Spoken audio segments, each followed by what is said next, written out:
Au nom du Père et du Fils et du Saint-Esprit, ainsi soit-il. Eh bien, chers frères, nous commençons une nouvelle année liturgique. Nous sommes au premier dimanche de l'Avent. Alors, il y a une chose, c'est que nous reprenons quasiment les textes de la semaine dernière au point de vue de la liturgie. Cela est tout à fait normal, puisque en toute chose, il faut considérer la fin, et donc l'Église, en ce premier jour, en ce premier dimanche de l'année liturgique, eh bien, nous invite à considérer le but de notre vie qui est le ciel auquel nous pouvons aller à notre mort ou après le purgatoire et auquel nous participerons pleinement lors du retour glorieux du Christ et de la résurrection des corps. Noël est une fête joyeuse, la préparation à Noël se fait dans la joie, et nous trouvons dans la liturgie de ce jour bien des textes sur la joie, mais vous en voyez d'autres sur l'angoisse, la crainte, les fracas terribles qui arriveront sur la terre. Ainsi, les textes sont très contrastés et balancent entre une certaine joie et une certaine angoisse. Ainsi, hier, chantonnions-nous aux premières vêpres du premier dimanche de l'Avent, « Réjouis-toi, fille de Sion, tressaille d'une joie parfaite. » Au matin, ce matin, nous avons prié « Le roi qui doit venir, le Seigneur, venez, adorons-le. » Et encore, c'est de Sion, c'est-à-dire de Jérusalem, que vient l'éclat de sa splendeur. Et à la messe, vous avez entendu « Ate levavi, anima meam » vers vous, l'élan de mon âme, ô Seigneur, oui, cela est bien source de joie pour nous. Et en revanche, eh bien, dans les mêmes offices, on trouve des paroles qui évoquent l'angoisse de la mort. Aux vêpres d'hier soir, à l'hymne, pour expier sur la croix le crime commun des hommes, ô victimes innocentes, vous sortez de l'auguste sein de la Vierge. Et ce matin, on matine, qu'au jour où le juge, du haut de son tribunal, condamnera le coupable aux flammes, et d'une voix amie conviera les bons au ciel. Et vous l'avez tous entendu comme moi, de la bouche de Jésus même, lors de la proclamation de l'Évangile, cette vision apocalyptique de la fin du monde. Ce contraste entre joie et angoisse, c'est toute la vie du Christ. Vous le voyez déjà à la crèche, lorsqu'il apparaît enfin aux yeux du monde, les anges sont au-dessus de la grotte et chantent le Gloria. Mais en même temps, notre Seigneur n'est pas né dans un palais, il est né dans la pauvreté, ce qui n'empêche pas la joie, vous me direz, mais aussi dans la persécution, puisque ne sachant pas encore marcher, il est déjà obligé de s'enfuir, car Hérode en veut à sa vie. Notre Seigneur a durant toute sa vie la vision béatifique, c'est-à-dire qu'il voit le Père, l'Esprit Saint, et cela le réjouit d'un bonheur immense. Et en même temps, cela ne lui a pas épargné une vie de labeur et d'effort. Notre Seigneur s'est fatigué à marcher, à arpenter les chemins de la Judée, de la Galilée. Il n'avait pas une pierre où reposer sa tête, dira-t-il. Et même lors de sa passion, moment d'angoisse terrible au jardin des Oliviers et de souffrance aiguë durant son chemin de croix, la vision béatifique et cette joie intime qu'il partage avec le Père et le Fils ne l'a pas abandonné.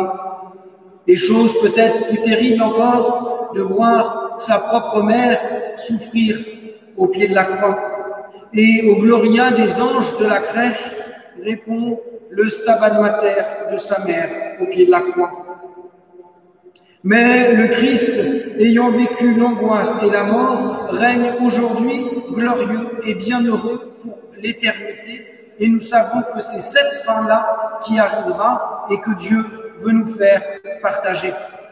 Ainsi, notre Seigneur et notre Maître a vécu sa vie terrestre entre la joie infinie de la béatitude, de la vision béatifique, et les angoisses de la mort, les peines d'une vie remplie de souffrances. Et le chrétien que nous sommes, les chrétiens que nous sommes, vivent aussi sur cette terre une vie qui alterne entre les joies données par le Seigneur et les angoisses. Angoisse du temps présent. Qu'allons-nous devenir? Qu'est-ce que le monde, qu'est-ce que la France va devenir aujourd'hui? Angoisse d'une fin du monde apocalyptique telle que notre Seigneur nous l'annonce. Mais en même temps, nous avons la joie de savoir que nous n'avons pas sur terre de demeure permanente. Sur terre, nous ne sommes là que de passage en vue de mériter le ciel. Joie de savoir, et essayons d'en prendre conscience, car il ne suffit pas d'avoir cette connaissance en tête sans comprendre la réalité profonde de ce que cela signifie. Dieu nous aime. Et Dieu nous aime à tel point qu'il viendra venir mourir sur cette terre, sur la croix, à ma place, pour que moi, je puisse posséder cette béatitude, cette vie éternelle au ciel.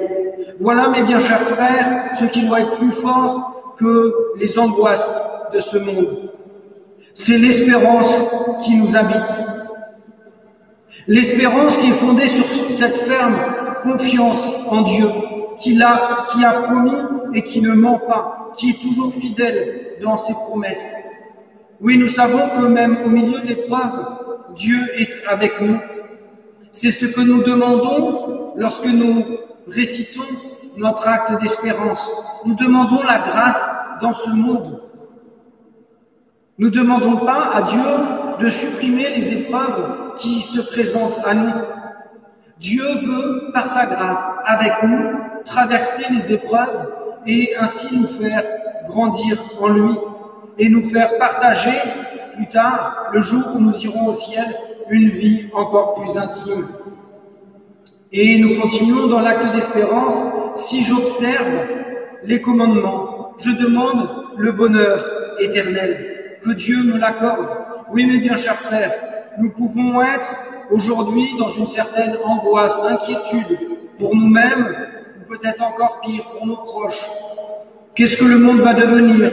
Quel monde demain sera proposé à nos enfants, aux petits-enfants? Oui, nous pouvons être dans l'angoisse, mais nous avons cette espérance qui nous permet de ne pas couler sous toutes les annonces les plus apocalyptiques. Oui, mes bien chers frères, vous devez cultiver en vous cette vertu d'espérance et je vous invite à réciter tous les jours, surtout quand vous avez peur, quand vous êtes angoissé, à réciter votre acte d'espérance. Vous aurez ainsi la ferme confiance qu'au milieu de cette épreuve, Dieu est avec vous. Dieu est avec vos proches. Oui, mes bien chers frères, c'est cette joie-là qui doit vous habiter. Vous l'avez donc compris, mes bien chers frères, le chrétien est dans la joie, mais ce n'est pas un guéluron qui va lever les mains vers le ciel et sauter dans tous les sens. Non, c'est une joie toute intérieure, la joie de savoir que Dieu est avec moi. Et même si le chrétien souffre comme tous les hommes sur cette terre, eh bien il a cette force inestimable en son âme, en son cœur. Il sait que Dieu est avec lui et c'est là sa joie, ainsi soit-il. Au nom du Père et du Fils et du Saint-Esprit, ainsi soit-il.